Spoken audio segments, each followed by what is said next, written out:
গত জুমা আমি কুমিল্লা আমার গ্রামের বাড়ি। আমি কুমিল্লা একটা জুমার নামাজ পড়ালাম। মেহমান হয়ে গেলাম জাস্ট।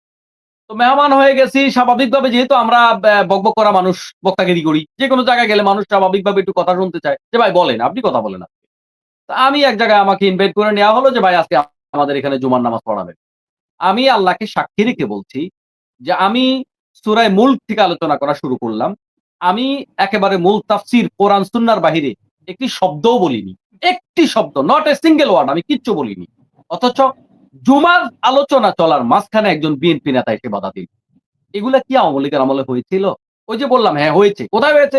চিহ্নিত কিছু আলেমদের ব্যাপারে, বড় কিছু আলেমদের ব্যাপারে তারা ভূমিকা পালন করেছে। বাকি সাধারণ আলেম ওলামার ব্যাপারে মসজিদে, জুমার নামাজে, সাধারণ মাহফিলগুলোতে সব জায়গায় কিন্তু এভাবে গণহারে করেনি। অথচ আজকে বাংলাদেশে আপনি দেখেন বাংলাদেশে মাহফিল বন্ধ। বন্ধ। একবারে বিশেষ কিছু প্রোগ্রাম হচ্ছে প্রাতিষ্ঠানিক প্রোগ্রামগুলো। ভাই এগুলো বন্ধ হয়ে গেছে। কে বন্ধ করেছে? তারা করতে দিচ্ছে না। এ হচ্ছে বাস্তবতা।